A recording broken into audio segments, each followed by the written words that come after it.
Hər vaxtınız xeyir olsun yoldaşlar. Sabahki imtahanda hər birinizə uğurlar arzulayıram. İndən sonra siz ancaq inşallah maşallah dua oxuyaraq özünüzə kömək ola bilərsiniz.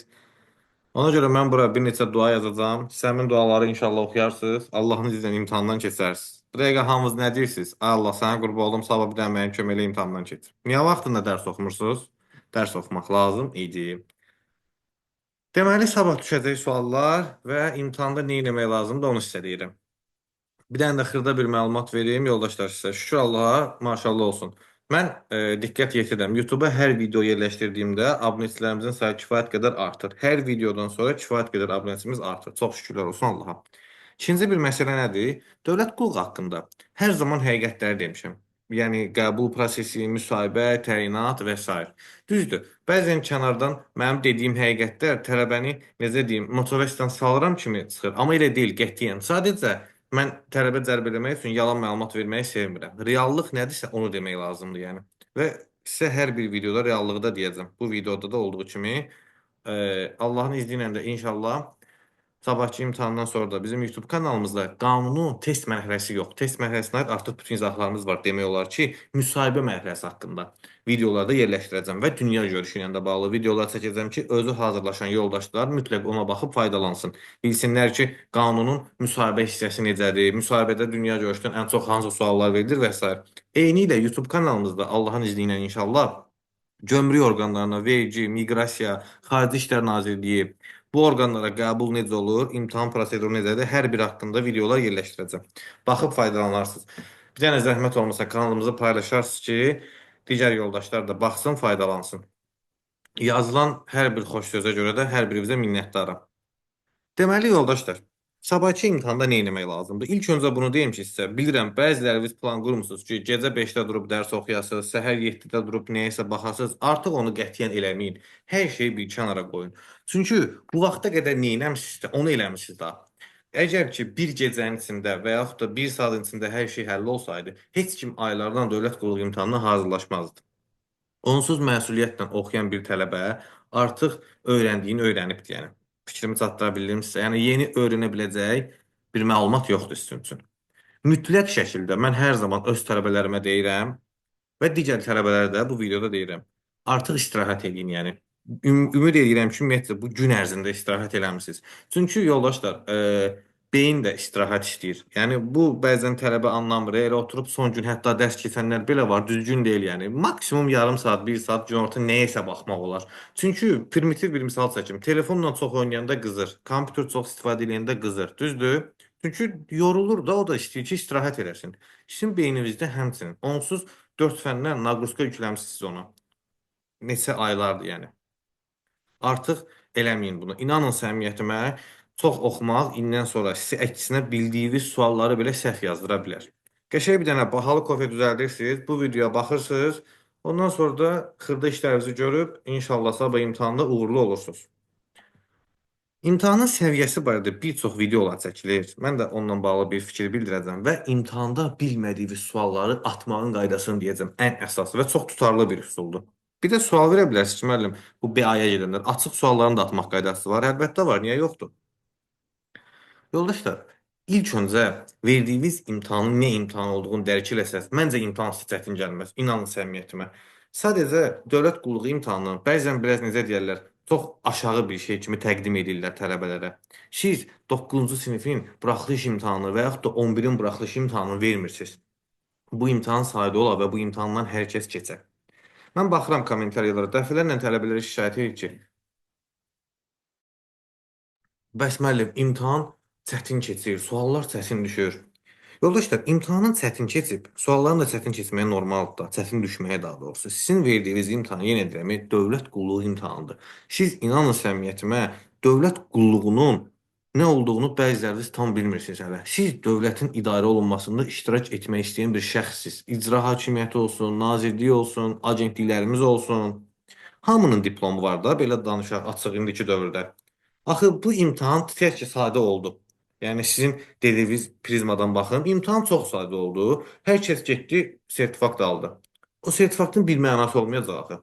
Tutaq ki 760 nəfərdən 700 və yaxud da 600 bir sertifikat aldı da, yəni hə. Hamı sevinəcək ki, əla. Amma sabah işə düzələndə problem olacaq da. Ona görə mən həmişə reallığı deyirəm, yəni tələbəyə. İmtahan işə düzəlmək üçün imtahan verirsiniz. Burada da böyük bir mübarizə var. Hamı bir-birindən mübarizə aparır. Test mərhələsində də mübarizə gedir. Test müsahibə mərhələsində də balı çox olanlar daha üstün sayılır da. Yəni bu dövlət qulu haqqında qanunun reallığıdır. Yəni ona görə siz düşünməyin ki, ya istər indi, ya istər başqa vaxt. İmtahan rahat olacaq, falan beşmançan, oradan sual düşəcək, buradan sual düşəcək. O son gün misal üçün nəsə video çəkib yerləşdirirlər. Mənim də fikrim var idi, prosta onu özüm eləmədim. Çünki da bu tələbə oxuduğunu oxuyub. İndən sonra düşündüm ki, ehtiyac yoxdur. Təbii ki, gələcək imtahanlar üçün bəlkə nəsə etmək olar.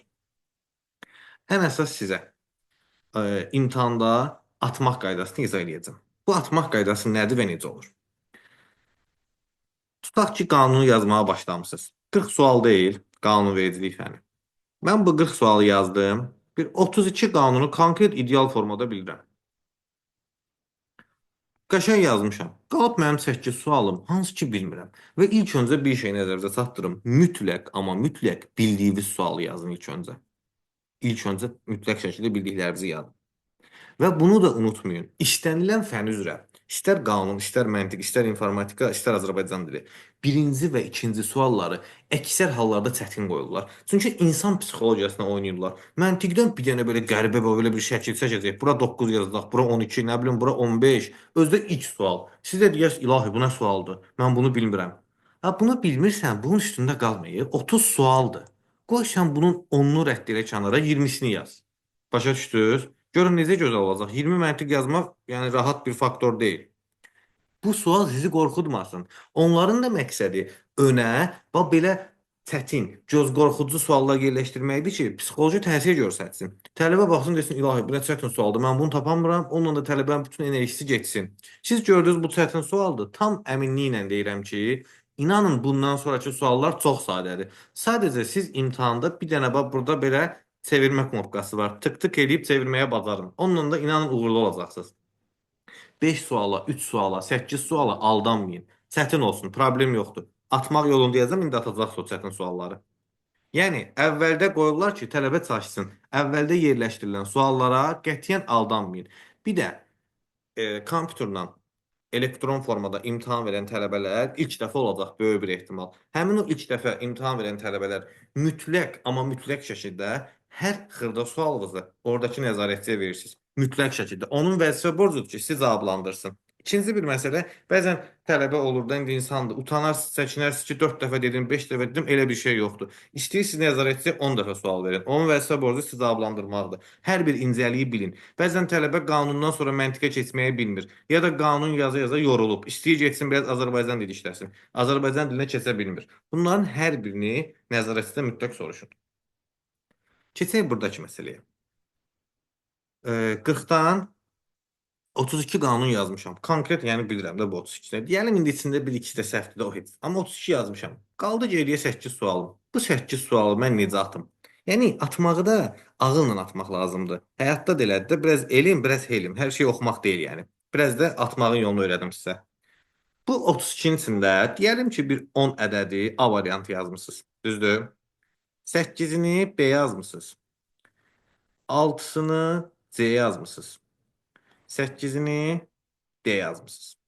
Bu 32 eləyir toplayanda. Bizə dəqiqə 16, 6, 22. Bəli, 32 eləyir. Bir də izah edirəm. 40 sual deyil qanundan. Mən bu 40 sualı yazmışam, 32-sini. 8-ini bilmirəm də fikirləşirəm ki, nə atım. Mənə də xoş olsun, Allaha da. Oturub bir 2 dəqiqə sizə vaxt lazımdır. Vaxtı düzgün bölün. 10-unu A yazmısınız. 8-ini B, 6-sını C, 8-ini D. Toplasaq 32 eləyir. Baxırsınız bura, hansı variantı az yazmısınızsa, yerdə qalanın hamısını onu yazırsınız. Bu nə deməkdir, müəllim? Bu o deməkdir ki, C-dən nə qədər yazmısınız? Baxın C-yə. 6 ədəd. 40 sualdan 6-sı C ola bilməz. Aydındır? Bir minimum 1-2 dən gəlməlidir onun üstünə. Bax, bu 6-sı C deyil, ən az bu da. Çünki A bizdə nə qədərdir? 10 ədəd, B 8 ədəd, C D 8 ədəddir. Ən az bizdə C-dir. 6 ədəddir. Yerdə qalan 8 sualınızı C atırsınız. Hamısını C variantı. Və o C variantı tutanda ən azı ikisi tutacaq. 32'niz avtomatik olacaq 34. Siz oradan 2 sualı oğurlamış olacaqsınız. Şansınız gətirsə 3-ü belə tuta bilər. Yəni bu təcrübədən irəli gələn bir məsələdir. Dəfələrlə cavab kartı üzərində analiz olunmuş bir məsələdir. İmtahanda özümün belə istifadə etdiyi üsuldur.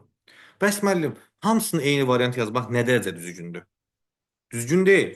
Zəhmət çəkib oxuyardın, hamısını öz bildiyi yazardın da. Niyə hamısını eyni variant yazırsan ki? Oxumadığın üçün, bilmədiyin üçün deyirəm ki, sənə 30 və yaxud da 32-sini yazandan sonra yerdə qalanı eyni variant at.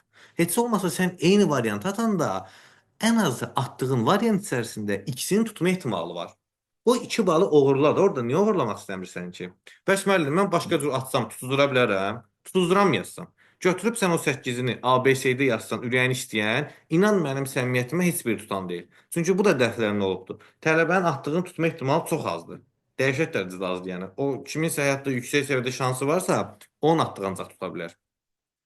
Yəni bu atmaq qaydası ilə irəli getmək olar. Tutaq ki, bunu gəlin informatika üzərində sınayaq. Mən misal üçün bir tələbəmə informatikadan atmaq qaydasını izah eləmişdim. 9 informatika yazmışdı. Halbuki cəmi 2 mövzu öyrənmişdi. İnformatikanı deyirdi, öyrənə bilmirəm. Excel və informasiya təhlükəsizliyindən hər birimiz bilirik ki, imtahana nə qədər sual düşür? Exceldən 3 sual düşür. 3 Excel yazılmışdı, 3 informasiya təhlükəsizliyi yazmışdı. Həmin tələbə. Bu yazdığı üçündən ikisi A. İndi burada misal üçün deyirəm, orada yadımdan çıxıb. Biri B idi. Misal üçün götürsək.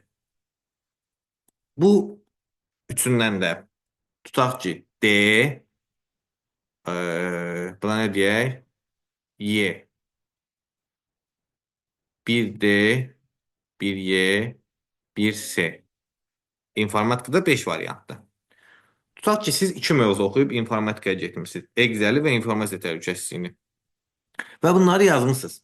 Yazdıqlarınız içərisində ikisi A-dır, biri B-dir, biri D-dir, biri Y-dir, biri S-dir. Misal üçün deyirəm də sizə.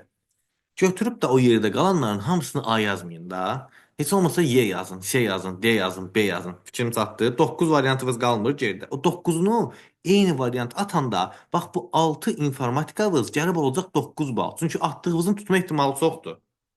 Ən azı 6 balın olacaq 8 bal. Əgər hamısını eyni variant yazsan, mənim dediyim qaydada. Amma ürəyin istəyən kimi yazsan, o gəlib çıxmır yəni. O da dəfələrlə yoxlanmış bir variantdır. Açıq suallara keçək, BA-ya gedən yoldaşlara. Yəni bu qanun üzərində izah elədiyimi bütün fənlərdə tətbiq eləyə bilərsiniz. Təbii ki, bu sizin biraz da qabiliyyət tələb edən bir şeydir ki, orada sayasız görüm. Tutaq ki, mən 15 sualda neçəsinə nə variantı yazmışam, ən az yazdığım hansıdırsa, yerdə qalanı onu atasız. Fikrimi ümid edirəm, başa düşmüsünüz. Tutaq ki, burada ən az 6 S deyil, qalanını S atmaq lazımdır. Bu gözəl bir yoldur. Bəs açıq suala gedənlər, müəllim, mən BA-ya gedirəm, mən necə atacam? Sən zəhmət çəkib dərs oxumalıydın, oxumamısan. İndi də atmanın yolunu öyrənirsən. Necə atacaqsan? Mən sənə deyirəm. Açıq sualları ümid edirəm ki, işləmisiniz hər biriniz. Və işləyən tələbələr bilir ki, 1, 2, 3, 4, 5. Sual verirəm sizə. Burada adətən cavab nə olur? Deyərsiniz müəllim, mən hardan bilim? Necə hardan bilim? Bu qədər test işləyirsiniz. Bilmirsiniz necə olur? Bax, bu versiya olanda cavab ya 1, 3, 5 olur, ya da 2, 4 olur. Razısınız da məndən. Götürün kitablara baxın, testlərə baxın. Bu, mənim dəyərli dostum. Gedib sabah belə atarsan səhv çıxar, sonra mənə məhkəməyə verərsən birdən. Qətiyyən, xahiş edirəm. Bu, əgər atırsızsa, məntiqlə atasız deyə mən bu məlumatı sizə verirəm. Yəni bu 80%, 70% tutma ehtimalı var. 100% təbii ki, yoxdur. Sabah kimsə atar, səhv çıxar, o məsələ. Yəni deməyim odur ki, bilməyəndə bu yoldan atın. Çünki mən bunu dəfələrlə tətbiq etmişəm və doğru bir yoldur. Tutaq ki, sizə qanundan 2 dənə açıq sual düşübdür. 1, 2, 3, 4, 5. Belə bir sual düşübdür. Bax, ikisini də eyni variant atın. Yəni, eyni rəqəm yazın. Bu nə deməkdir? 1, 3, 5 deyil. 1, 3, 5 deyil. Deyəlim ki, bu 46-cı sualdır. Mənim gözəl dostum. Bax, bu 46-dır. Bu da 47-ci sualdır. Bax, bu da 47-dir. Bir dəqiqə, mən buranı silim. Siz bir dəqiqə aləm qatas bir-birinə. Sabah da mənə məhkəməyə verəsiniz. Aha. Bax, bu 46-cı sualdır. Bu 47-dir də, bu buradır. Normalda sən bilirsən ki, 1, 2, 3, 4, 5-də adətən cavab nə çıxır? 2, 4 çıxır, düzdür? Buna 2, 4 yazdınsa, zəhmət çək buna da 2, 4 yaz. Atırsansa əgər. Çünki ikisindən biri tutacaq. İkisini tutma ehtimalı yoxdur. Tam açıq deyirəm onu sənə. Amma ikisindən biri tutacaq. Çünki ikisindən də biri tutsa sənə 2 bal verirdi. Nə istəyirsən? Açıq sualın birini düz yazdın. Bundan gözəl uğur ola bilər? Ola bilməz.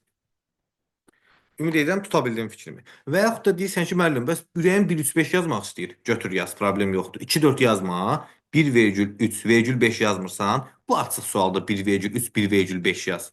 Çünki 99% o iki sualdan birinin cavabı 1,3,5 çıxacaq. Sənə tam əminliklə deyirəm.